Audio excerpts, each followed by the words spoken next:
Welcome back once again, all of my low-carb friends, and for those of you who are here for the first time, welcome. Today I'm going to show you how to make a keto version of one of my favorite cookies. We're going to learn how to make super easy keto golden Oreos. This recipe is easy and delicious. If you want a printable version of this recipe, you can check out my website at janetsdeliciouslowcarbkitchen.com. You can find a printable version of this recipe and other goodies there for you. And if you're new to the channel and you want to see lots of easy, delicious, low-carb keto recipes, make sure you click that subscribe button and click the notification bell that's right next to the subscribe button. That way you can be notified every time I put out new videos every Wednesday and Saturday. And if you'd like to help support the channel, make sure you scroll down in the description of the video. You'll see some Amazon affiliate links. Anytime you purchase anything using those Amazon affiliate links, a small portion of your purchase will go to me and will help to support the channel. So anytime you want to purchase anything at all on Amazon, make sure you remember me, use my affiliate link, and a small portion of your purchase will go and help support the channel. And while you do all that, let's get cooking.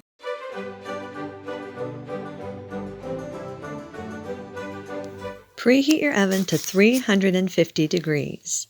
Line 2 large baking sheets with parchment paper.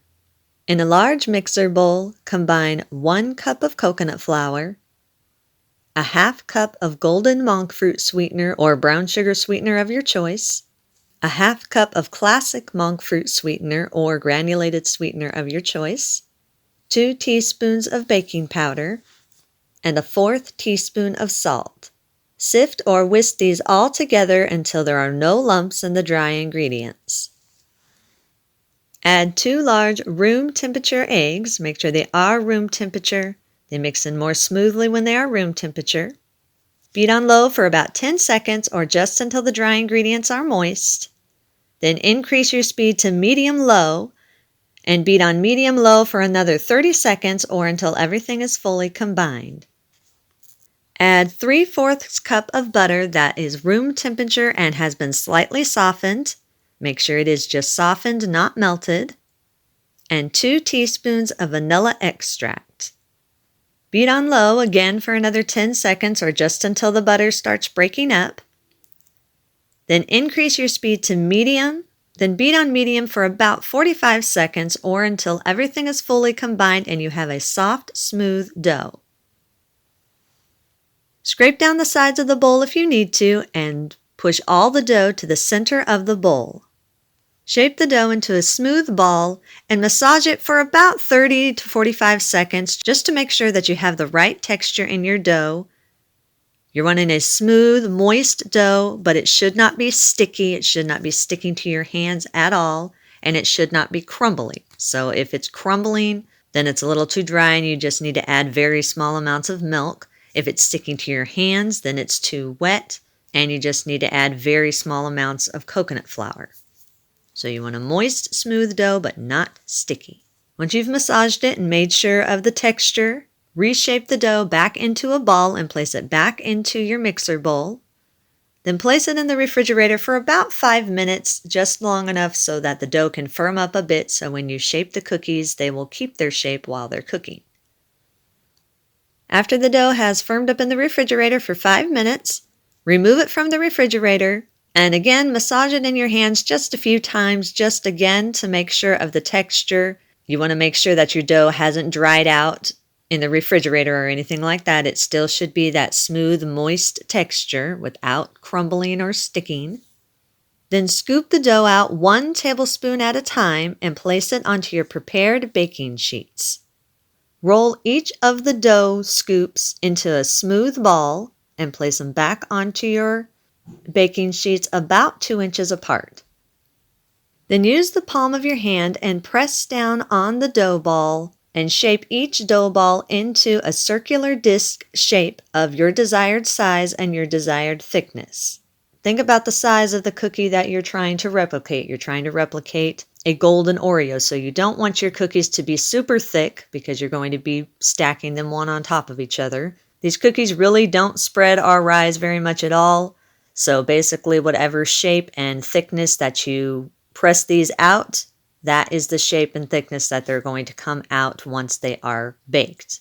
If you want to have more uniform shaped cookies, then you can roll this dough out to about a 1/4 inch thick. then use a cookie cutter with about a 2-inch diameter to make more uniform looking cookies. And when you do it this way, you're pretty sure that all of your cookies are going to come out the same exact size. So if you're more of a perfectionist and want to make sure that all your cookies are the exact same size, you can roll it out and use cookie cutters instead of shaping it by hand. Once your cookies are shaped and on your baking sheet, place them in your preheated oven and bake at 350 degrees for 8 to 10 minutes or until they're lightly golden around the edges and on the bottom. Mine took 8 minutes exactly. As I always say, everyone's oven is different, so you're looking for it to be lightly golden around the edges. The longer you cook the cookie, the more crispy it's going to get once it cools. So if you're wanting a crunchy cookie, then you'll want to cook it closer to the 10-minute mark. If you're like me and you like it firm but not crunchy, 8 minutes is perfect. Once the cookies are done baking, remove them from the oven. They will still be soft, but they will firm up as they cool. Allow them to sit on the pan and cool for about 10 minutes or until they're firm enough to transfer to a wire rack. Once they've cooled for 10 minutes, transfer them to a wire rack and allow them to cool completely before you put the filling on them. For the filling, in a large mixer bowl, place a half cup of room temperature butter that has been softened. Make sure it is softened. It will not beat up properly if your butter is not softened. So you definitely want to make sure it is room temperature and soft. Beat the butter on high for about 3 minutes or until it gets light and fluffy. Scrape down the sides of the bowl and push all the fluffy butter to the center of the bowl. Turn your mixer onto low and gradually add in 1 cup of powdered swerve or powdered sweetener of your choice. Do this in small amounts and allow it to beat in after each addition until the entire 1 cup of powdered swerve has been added and combined. Once the entire 1 cup of powdered swerve has been added, scrape down the sides of the bowl if you need to. Then beat on high for about 30 seconds or until the powdered swerve is completely combined with the butter. Then again, turn your mixer back onto low. And again, you're going to gradually add in another 1 cup of powdered swerve or powdered sweetener of your choice. And again, do this in small amounts, allowing the powdered swerve to beat in after each addition. And again, once that second entire cup of the powdered swerve has been added, scrape down the sides of the bowl if you need to, and increase your speed to high and beat on high for another 30 seconds or until fully combined and smooth. Scrape down the sides of the bowl once again and push all the frosting to the center of the bowl. Add 1 tablespoon of vanilla extract and again beat on high for another 30 seconds or until fully combined and you have a fluffy filling. Set the filling to the side for just a second. Turn half of the cookies upside down, then spread your desired amount of filling on the flat side of each upside down cookie. I do about 2 teaspoons for each cookie, but it's up to you how much filling you want in your cookies. You can do more or less according to what you want.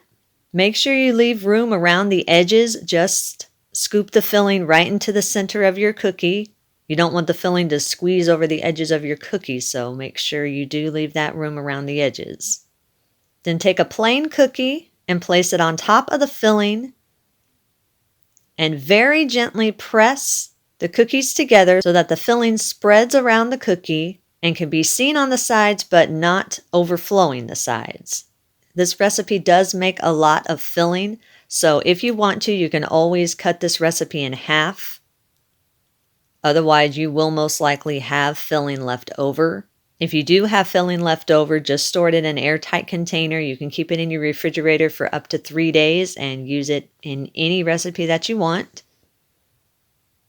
Once your cookies have all been filled and sealed, place them on a serving platter. You can eat them immediately, or you can store them in an airtight container at room temperature for up to 5 days. Eat and enjoy. And that's our recipe of the day. I hope you enjoyed it. If you did and you want to see more videos like this, make sure you click that thumbs up like button, click that subscribe button, leave me a comment if you want to. Let me know if there's any recipes that you'd like to learn how to make, and I'll do what I can to get those out there for you. And as always, keep cooking.